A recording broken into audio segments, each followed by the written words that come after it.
Welcome to code to algo channel. இன்றைக்கி date 13/6/2025. நம்ம code to ஆல்கோவில் உங்கள் மேனுவல் ஸ்ட்ராட்டஜியை நாங்கள் கஸ்டமைஸ் பண்ணி கோடிங் பண்ணி ஆட்டோமேட் பண்ணி தருவோம். அந்த மாதிரி ஆட்டோமேட் பண்ண ஸ்ட்ராட்டஜியை நீங்கள் எங்கள் பிளாட்ஃபார்ம் யூஸ் பண்ணி ஆர்டர் எக்ஸிக்யூட் பண்ணிக்கலாம். ஸோ அந்த மாதிரி கோடிங் பண்ண ஸ்ட்ராட்டஜியை நாங்கள் பர்சனல் யூஸ்க்காக சில ஸ்ட்ராட்டஜி ஃபாலோ பண்ணிகிட்ருக்கோம் லைவாக. அதோட ரிசல்ட்ஸ் இன்றைக்கி பார்ப்போம். ஸோ இது நிஃப்டி 15 மினிட்ஸ் ஸ்ட்ராட்டஜி. 15 மினிட்ஸில் ப்ளூ லைன் தான் ரேஞ்சு, ரெட் லைன் இன்றைக்கி stop loss, green line target.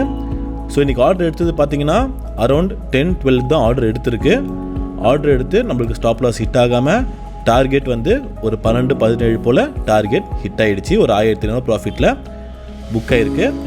Next strategy பார்ப்போம். Next strategy Nifty RSI strategy. Nifty RSI பார்த்தீங்கன்னா இன்றைக்கி 10-20 போல் கால் ஆப்ஷன் ஆர்டர் எடுத்தது. மறுபடியும் 10:35க்கு ஸ்டாப் லாஸ் ஹிட் ஆகிடுச்சு. அதே ஆப்ஷன் 11:05க்கு ஆர்டர் எடுத்தது. ஒரே ஒரு டார்கெட் புக் ஆகிட்டு ரிவர்ஸில் காலில் 11:25க்கு எடுத்தது. ஸோ இந்த மாதிரி கொஞ்சம் ஜிக்ஸாக்காக இருந்ததுனால நம்மளுக்கு நிஃப்டி RSI வந்து மைனஸில் முடிஞ்சிருக்கு. நெக்ஸ்ட்டு நிஃப்டி VWAP பார்ப்போம். VWAPம் இன்றைக்கி ஜிக்ஸாக் மேலே க்ளோஸ் ஆச்சுன்னா கால் ஆப்ஷன் எடுக்கும், கீழே க்ளோஸ் ஆச்சுன்னா புட் ஆப்ஷன் எடுக்கும். ஸோ அந்த மாதிரி இன்றைக்கி 4 ட்ரேட் எடுத்தது.